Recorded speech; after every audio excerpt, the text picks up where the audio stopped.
The morning my son Michael brought Jessica into my life, I was wedged firmly beneath the kitchen sink, wrestling with a corroded copper pipe. My hands were stained with black grease. I was wearing my favorite faded flannel shirt, the one with a jagged tear down the back, and my steel-toed work boots were scuffed from decades of hard labor. I've always believed a man should know how to fix his own foundation. Somewhere above me, the heavy oak front door swung open. "Dad, we're here," Michael called out, his voice carrying that eager pitch of a young man desperate for approval. I didn't rush. I took my time. I torqued the wrench until the joint locked tight, slowly crawled out backward, and wiped the grime from my calloused hands. Jessica extended a manicured hand, her nails painted a flawless icy beige. But it wasn't her handshake I noticed, it was her eyes. They moved across my living room, like a predatory loan officer taking inventory. I watched her gaze sweep over the worn leather recliner I'd bought in 2005, the outdated television, and the stack of library books on the coffee table. She cataloged every frayed edge, every indication of a simple, blue-collar existence. Then she smiled. It was that distinct, patronizing smile people give when they have instantly calculated your net worth and found it severely lacking. The smile of someone filing me away in a mental drawer labeled, "Harmless, broke old man." I smiled back. I didn't say much. That was 18 months ago, that singular handshake. That condescending smile, that split-second decision she made about my entire existence, before she even bothered to learn my last name. Here is the absolute truth. If I had corrected her right then and there, the devastating chain of events that followed would never have happened. But I didn't. My name is Thomas Mackenzie. I'm 64. I'm a former combat engineer. I drive a dented 2010 Ford F-150 with a crack across the windshield. I buy my heavy-duty work jeans at a local discount store. Every Tuesday at exactly 0600 hours, I walk down to a gritty diner called Murphy's and order the exact same meal. 2 eggs over easy dry wheat toast and black coffee. I am telling you these details because Jessica didn't know the other side of the ledger. She didn't know that I own 8 prime commercial and residential properties scattered across the most lucrative zip codes in the county.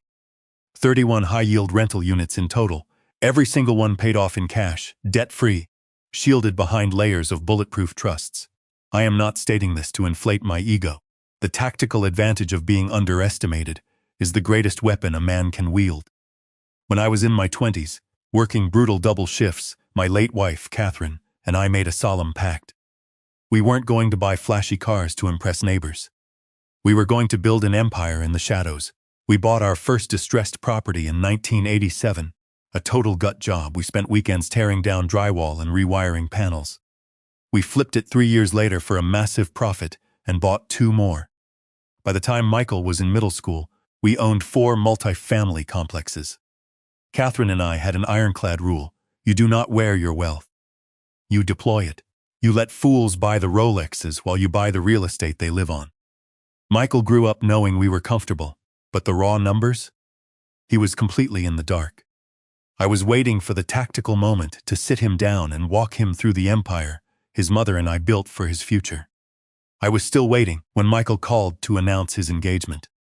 "She thinks it's really sweet, Dad," he laughed over the phone. "How simple you keep your life.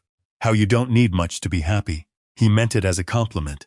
I felt the urge to correct him. I wanted to say, "True simplicity is having enough liquid capital to buy out her father's entire neighborhood without breaking a sweat."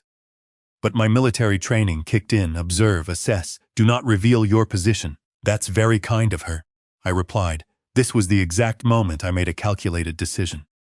I could have shattered the illusion, but I wanted to map Jessica's true intentions when she thought no one was watching. Catherine used to say I had the patience of a sniper. She was right. The wedding took place in October, a lavish, ostentatious affair up in the mountains. I wore an understated dark suit, sat at the head table, and observed the battlefield. Jessica looked stunning. Michael looked blissfully naive. Then there were her parents. Her father, Marcus, was a commercial real estate developer from Fort Collins. He wore a $5,000 bespoke suit, but still managed to look cheap. His wife, Susan, was draped in heavy gold jewelry. During the reception, Susan cornered me. She looked me up and down. "So, Thomas," she drawled, What exactly did you do for a living before you retired?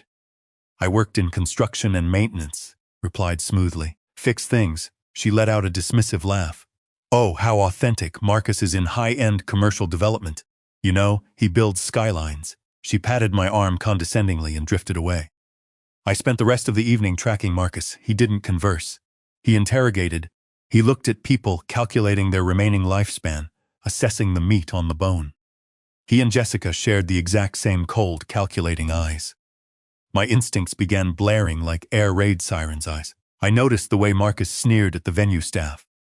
I recognized the subtle dominance displays of a man drowning in his own arrogance. All right, I thought, taking a slow sip of water. Let's see what happens when the apex predator steps into a minefield. The first 3 months after the wedding were deceptively quiet. A tactical lull before the storm, Michael and Jessica settled into an overpriced high-rise apartment on the other side of town, a place her father had conveniently helped them secure. They came over for Sunday dinners. Jessica played the dutiful daughter-in-law with chilling precision. She was always pleasant, complimenting my simple meals. To the untrained eye, it was domestic bliss. To me, it was a recon mission. I watched her eyes. Every time she walked down the hallway, she wasn't looking at family photos. She was assessing the square footage. She was calculating the potential resale value of a modernized open-concept layout. She was casing the joint. Then came a frigid Sunday evening in late January. We were sitting around the kitchen table. Jessica wrapped both hands around her mug, offering a sweet, practiced smile. Thomas, she began, her tone dripping with manufactured innocence. I've been meaning to ask, how long have you lived in this house? 31 years, I replied, giving nothing away. She let out a soft sigh. Wow, it must hold a lot of memories. You know, this neighborhood has really exploded in value. The gentrification is incredible. Have you ever thought about downsizing? Getting something smaller, less upkeep? Less for you to worry about at your age? I shifted my gaze to Michael. My son was suddenly intensely interested in a loose thread on his napkin. He knew this was dangerous territory. The house suits me just fine, I told her. She didn't miss a beat. The smile remained plastered on her face, but the temperature in the room dropped. Of course, Thomas. I just wanted to make sure you were comfortable. We worry about you being here all alone. That was how she delivered the strike, with so much honey layered over the venom that if I hadn't spent years dissecting psychological operations, I might have believed her. But I was paying attention. It is the fundamental law of survival. You observe the threats before they observe you. 3 weeks later, the offensive officially began. It was a Wednesday evening. The phone rang. It was Michael. I recognized the tight cadence he used when navigating a minefield. Dad, we've been talking.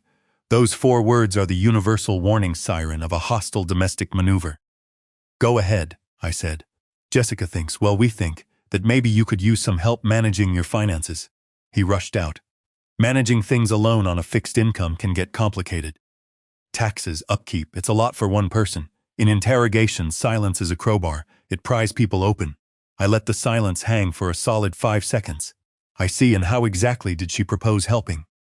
He exhaled, clearly relieved I hadn't exploded. Jessica's dad, Marcus.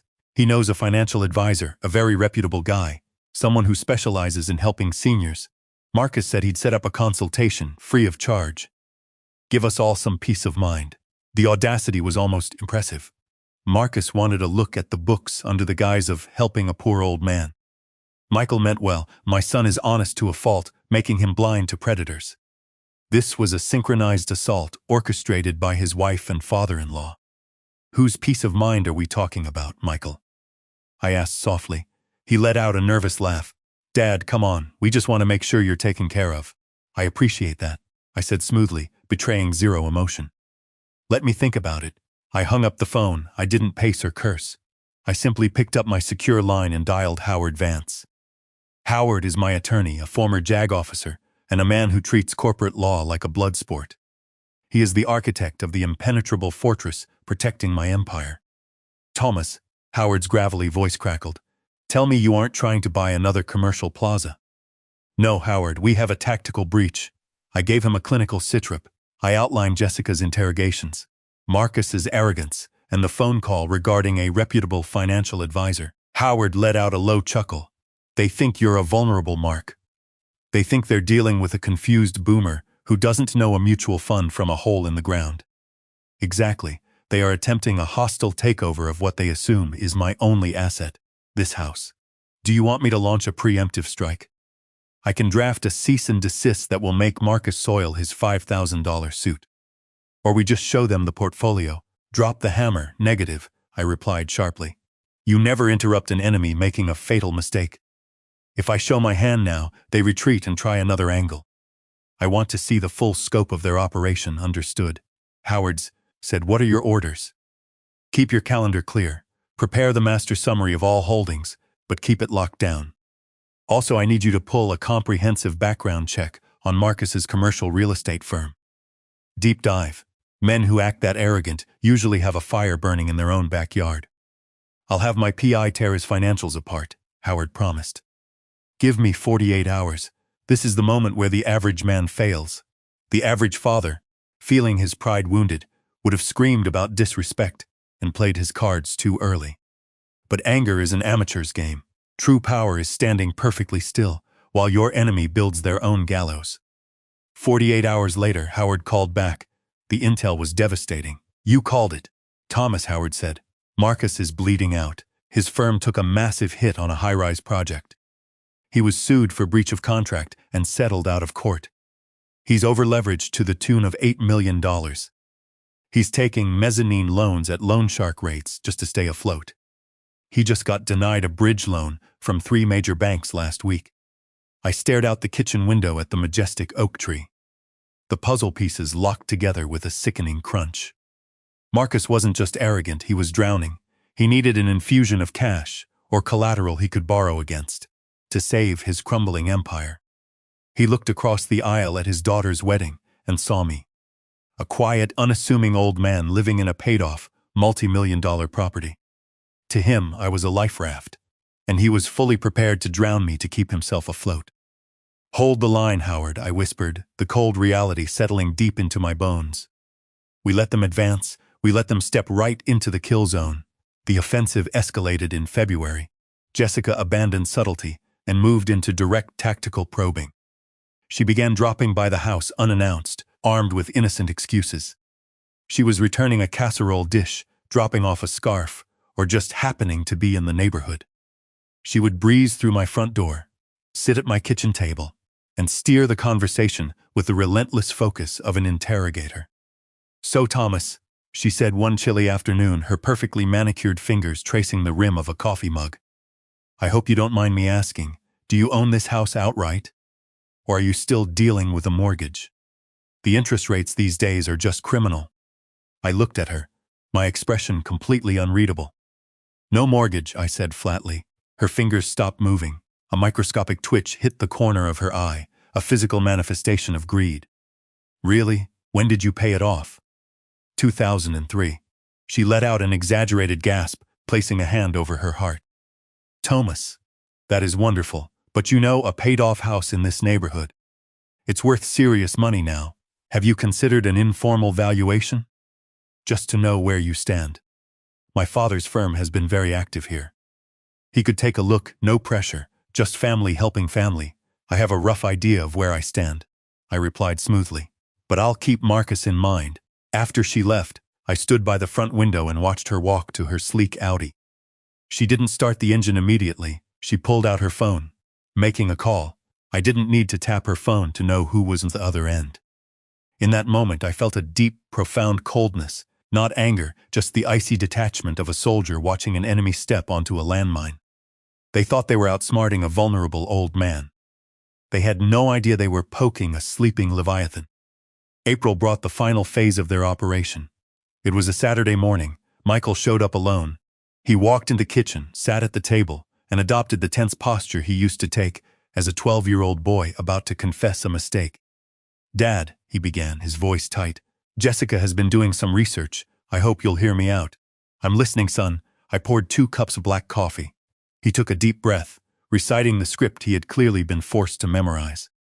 From what Jessica looked into, the property tax situation on a house this size could get really difficult for someone on a fixed income. Property values are skyrocketing. Tax assessments are going to double, Marcus. He's deeply concerned about you losing the house. I took a slow sip of my coffee. And what does Marcus suggest? Michael rushed through the next part, eager to get the poison out. He suggested a legal structure to protect you. He said the house could be transferred into a limited liability company, an LLC, for tax purposes. Nothing changes day to day. You still live here, it just shields the asset. Marcus even offered to co-sign on the LLC filing and cover the legal fees. The room went dead silent. The only sound was the rhythmic ticking of the grandfather clock. I looked at my son, a boy I had raised to be an honest man, currently acting as a mule for a corporate thief. Michael, I said, my voice dangerously calm, who would own this LLC? He stared hard at his coffee mug. His knuckles were white. It would be a joint structure. You, me, and Jessica, collectively managing the asset. Marcus does this all the time. It's just smart estate planning, Dad. I leaned forward. Say that back to me, Michael, slowly. Explain to me what that actually means in practice.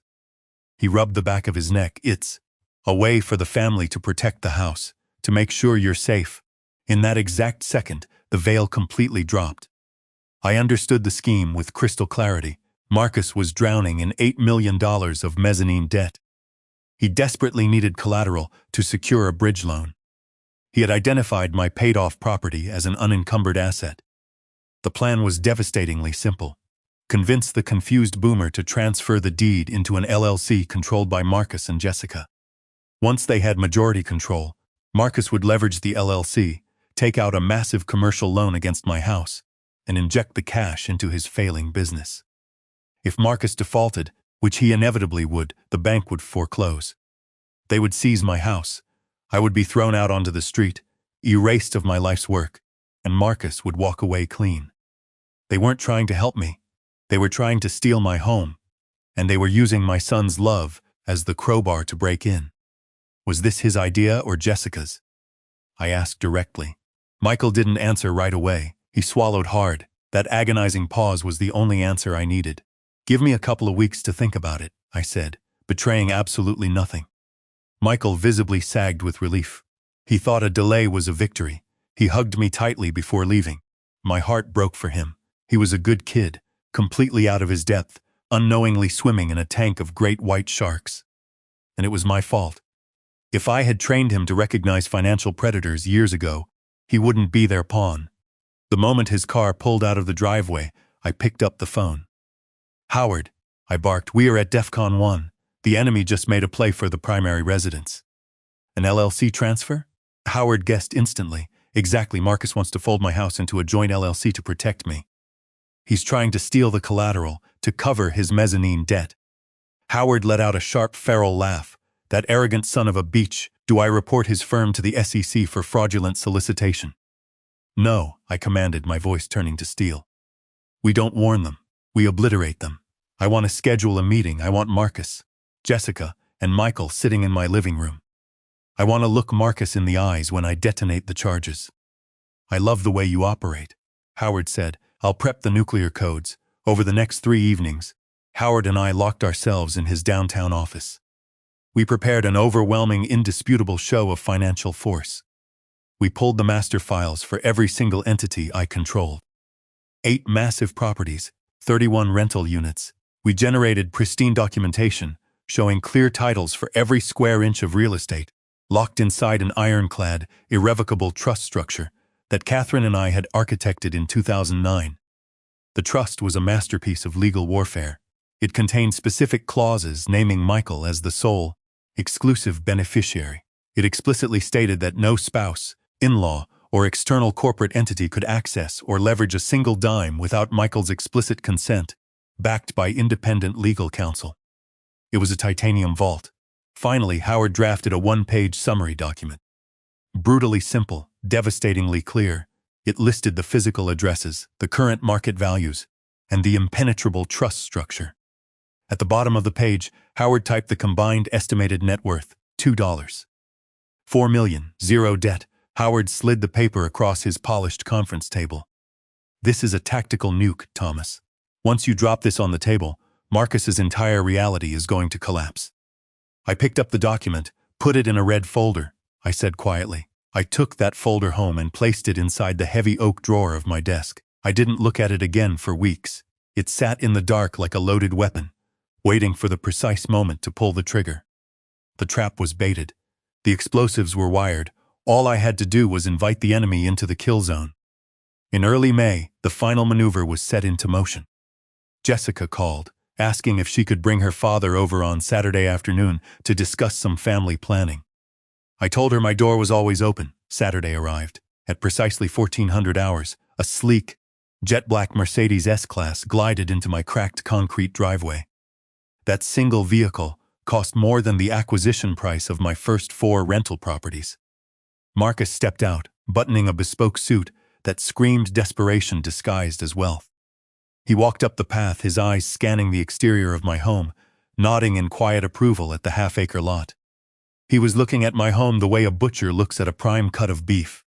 Jessica and Michael followed him inside. We gathered in the living room. I sat in my battered 2005 leather recliner. Marcus confidently took the center of the sofa, adopting the posture of a CEO presiding over a hostile board meeting. He started with pleasantries, complimenting the good bones of the house. He talked extensively about market conditions, throwing around buzzwords like inflationary pressure to establish dominance.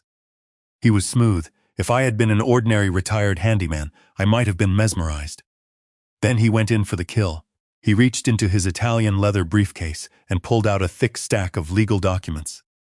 He placed them carefully on my worn coffee table. "Thomas," Marcus began, his voice dripping with faux paternal concern. "Jessica and Michael have expressed deep anxiety about your future. We all want to make sure you are protected from aggressive tax hikes. What I have here is a standard draft for an LLC operating agreement." He tapped the document with a gold Montblanc pen.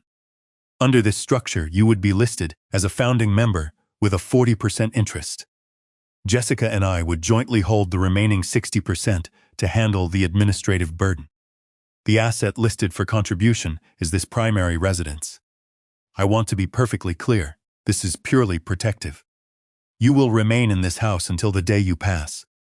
The LLC simply allows the family to manage the asset and avoid probate court.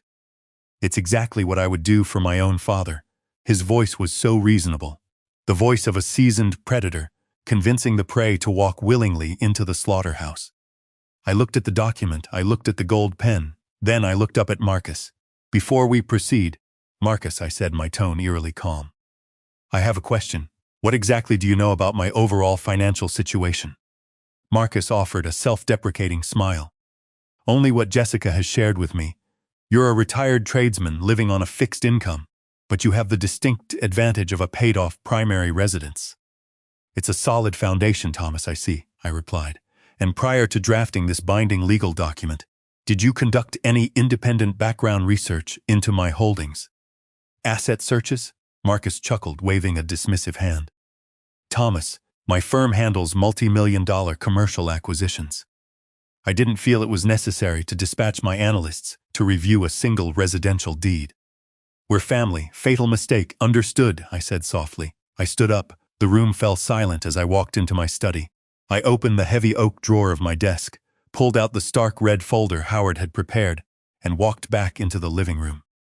I sat back down and placed the red folder directly on top of his LLC agreement. "I appreciate the effort you've put into this, Marcus," I said, leaning forward. "But before you ask me to sign over the deed to my home, I think it's only fair that I share my own financial disclosures." I opened the folder, pulled out the single-page summary, and slid it across the coffee table until it bumped against Marcus's gold pen. Marcus picked it up. He adjusted his posture, clearly expecting to see a meager pension statement. He began to read. What happened next was not a dramatic explosion. It was far more devastating. It was the slow, agonizing collapse of a man's entire reality. I watched the color physically drain from Marcus's face. The arrogant CEO vanished, replaced by an ashen, trembling ghost. His eyes darted violently back and forth across the page, refusing to process the data. Jessica, sensing the sudden shift in atmospheric pressure, leaned over his shoulder to look. Michael leaned over. From the other side, the summary was brutal in its simplicity. It listed all 8 commercial and residential properties by their exact addresses. It detailed the 31 active rental units. It outlined the impenetrable, irrevocable trust structure. It named Michael Mackenzie as the sole exclusive beneficiary of the entire estate, and at the bottom of the page, highlighted in bold black ink, was the net valuation, $2. 4 million, zero debt. The silence in the living room was absolute. The kind of heavy, suffocating silence that follows an artillery strike. I spoke with the icy precision of a commanding officer delivering a death sentence. I had my attorney review a proposal very similar to yours 2 weeks ago, I said, my voice slicing through the quiet. He concluded that the trust structure my late wife and I established back in 2009 already accomplishes everything your LLC claims to do. However, my trust does it with superior legal protections, superior tax shielding, and absolutely zero external interference. Marcus slowly lowered the paper. His hands were shaking. He opened his mouth, but no sound came out. I have been actively managing these commercial assets for 37 years, I continued, locking my eyes onto his. I built this empire with my own 2 hands, and I intend to continue managing it. What is in question is why a successful commercial developer would try to seize a 60% controlling interest in a retiree's primary residence. Marcus swallowed hard. His carefully constructed facade was shattering. Thomas, he stammered, his voice hollow. I had no idea about any of this, I assure you. My intentions were strictly protective. Don't lie to me in my own house, Marcus, I snapped. The sudden spike in volume made Jessica physically flinch. You didn't do an asset search on me, but my attorney did a comprehensive forensic dive on you. Marcus froze, his eyes widening in pure terror. I know about the disastrous high-rise project, I stated, crossing my arms. I know about the breach of contract lawsuit you quietly settled. I know you are currently bleeding out from $8 million in toxic mezzanine debt. I know your credit lines are frozen, and I know you were denied a bridge loan by 3 major banks just last week. Jessica gasped, whipping her head to look at her father. Dad, what is he talking about? Marcus couldn't look at her. He was staring at the floor, utterly decimated. You didn't come here to protect me, Marcus, I said, my voice dropping to a dangerous whisper. You came here to steal my unencumbered asset, leverage it to secure a bank loan, and plug the gaping hole in your sinking ship. You intended to gamble my home to save your skin, and when you inevitably defaulted, the bank would have thrown me onto the street. That's not, Marcus tried to interject, but his voice broke. He was a man standing naked in a hurricane. I picked up his 60-page LLC agreement, ripped it cleanly in half, and tossed it back onto the table. You made a fatal miscalculation, I told him, the final nail in the coffin. You looked at an old man in a faded flannel shirt and assumed you were dealing with prey. You assumed silence was weakness. Now you're going to pack up your fraudulent paperwork, get back into your heavily financed German car, and get off my property before I have my attorney forward his findings to the SEC. Marcus didn't argue. He stood up on shaking legs, grabbed his briefcase, and walked out the front door without looking back. He looked exactly like what he was, a broken, defeated fraud. Jessica sat frozen on the couch. The condescending woman who had sneered at my library books was completely paralyzed. Michael hadn't spoken a word. He was staring at the red folder as if it were an alien artifact. He slowly turned it over. He set it down meticulously. He finally looked up at me. His eyes were wide, a chaotic mixture of shock, betrayal, and awe. Dad, he whispered. Son, I replied softly. He pointed a shaking finger at his wife. She didn't know. I am fully aware she didn't know, I said, my anger dissipating, leaving only a heavy sadness. And that, Michael, is a failure on my part. It is a failure I should have corrected years ago. Jessica slowly rose from the couch. She looked at me, but the condescension that usually coated her gaze was entirely gone. It wasn't replaced by anger. It was replaced by the terrifying realization of a profound miscalculation. The look of a person who suddenly understands they walked into the wrong building entirely. She turned and practically bolted out the front door, desperate to escape the suffocating weight of her own humiliation. Michael didn't follow her. He sat at my kitchen table long after the door slammed shut. Both hands flat against the worn wooden surface, his shoulders slumped. The late afternoon sun began to filter through the window, casting that particular golden light Catherine used to love. I poured 2 fresh mugs of black coffee and set one gently in front of my son. Dad, he said, his voice a whisper, why didn't you tell me? My whole life, why keep it a secret? I sat down across from him. I've been asking myself that same question, Michael. Part of it was old habit. Your mother and I kept our affairs intensely private for so long, it became second nature.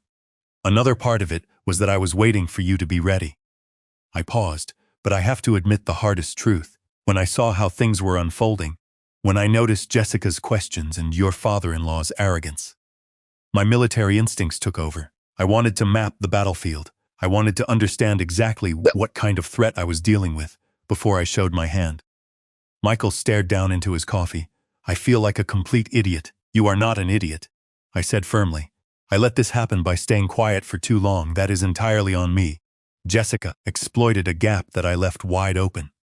When you don't give people the truth, they construct their own narrative. He shook his head, frustration etching deep lines into his face. I should have pushed back when Jessica started steering the finances.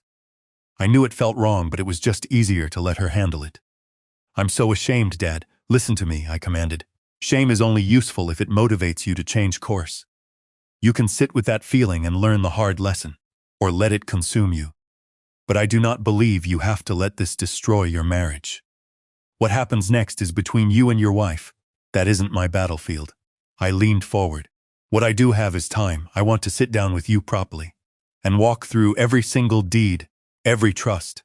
I want you to understand exactly what your mother intended for your future. His jaw tightened involuntarily, a nervous tic he developed the year the cancer first came for her. I would like that, Dad, he said. We sat at that kitchen table until the sun vanished behind the Rocky Mountains. I laid it all out for him, the brutal winters of the early 90s, the time we nearly lost our third apartment building because the boiler catastrophically failed, and I worked double shifts for 4 straight months. I explained the trust structure, the ironclad clauses Catherine insisted upon to ensure his inheritance remained untainted by greedy in-laws or predatory lenders. She really thought you were just a broke retired handyman, he mused near the end. I am, I replied, a genuine smile breaking across my face. He laughed softly. Dad, come on, be serious. I am serious. I drive the same battered truck I've driven for 15 years because the engine runs perfectly. I buy discount jeans because I refuse to pay for a label. I fix my own pipes because I take pride in manual labor. Absolutely none of that changes just because there happens to be a red folder in my desk drawer. That isn't false modesty, Michael. It's exactly who I am. He smiled. That is very you. Before he left, he stood in the doorway and asked one final question. Are you angry, Dad? I thought about it. No, I was watchful, and if I am being honest, I felt a deep sense of satisfaction at the end of it. The profound relief a man feels when a fortress he spent 40 years building gets hit with a siege engine, and the walls hold firm. I put my hand on the back of his neck. The hardest feeling is regret. The most important thing is that you know the truth now. My biggest mistake wasn't hiding the money. It was hiding the truth from my son. He hugged me tightly. After he drove away, I walked inside and called Howard. Sitrep, Howard barked. Is the target neutralized? Target obliterated, I confirmed. Marcus fled the perimeter. The LLC is dead. Michael knows everything. Howard laughed.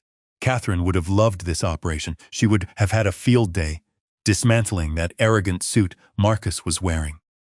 She would have destroyed him, I agreed softly. 3 weeks later, Michael returned on a Sunday morning. He told me that he and Jessica had initiated a series of brutal, transparent conversations.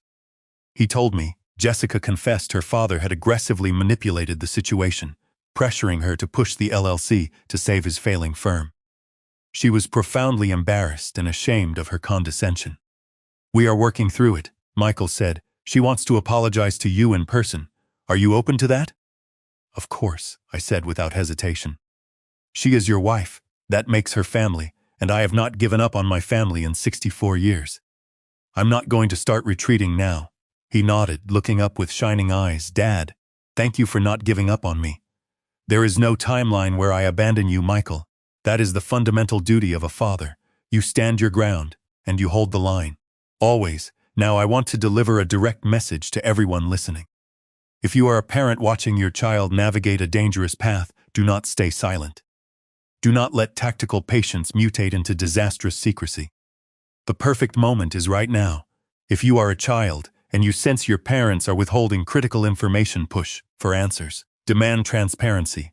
Silence creates a massive vacuum, and predatory people will rush in to fill that space with their toxic agendas. Wealth is not about the digits on a bank statement. True wealth is raising a child who understands that money is a tactical tool, not a weapon of manipulation. It is built through iron discipline, grueling work, and unwavering patience. And if you have elderly parents living a quiet life, check your 6. Look closely at the people marrying into your family. Look at helpful financial advisors offering free LLC setups. Document everything. Hire a ruthless attorney. Build an impenetrable fortress around your estate now, before the vultures start circling. Give your children airtight, unassailable security. That is how you protect your bloodline. Drop a 1 in the comments if you believe Thomas executed the perfect tactical strike by waiting for Marcus to reveal his true colors. Was his sniper-like patience justified? Drop a 2 if you think Jessica deserves a second chance, or if you believe betrayals involving money are a fatal red flag in a marriage. Drop a 3 if you have ever witnessed an arrogant in-law try to execute a hostile takeover of family assets. How did you handle the breach? Tell me where you are listening from. What city? What state? I want to know where my battalion of listeners is stationed today. Disclaimer: this is a 100% original fictional audio drama written exclusively for this channel. Every character, location, and corporate entity has been completely reimagined to deliver a high-octane story about family loyalty, hidden power, and the devastating consequences of greed. If you respect a man who holds the line, hit that like button. Subscribe to the channel, lock in your notification bell so you never miss a briefing. I am committed to bringing you the most intense, strategic, and satisfying stories on the internet. Until next time, stay sharp and protect your own.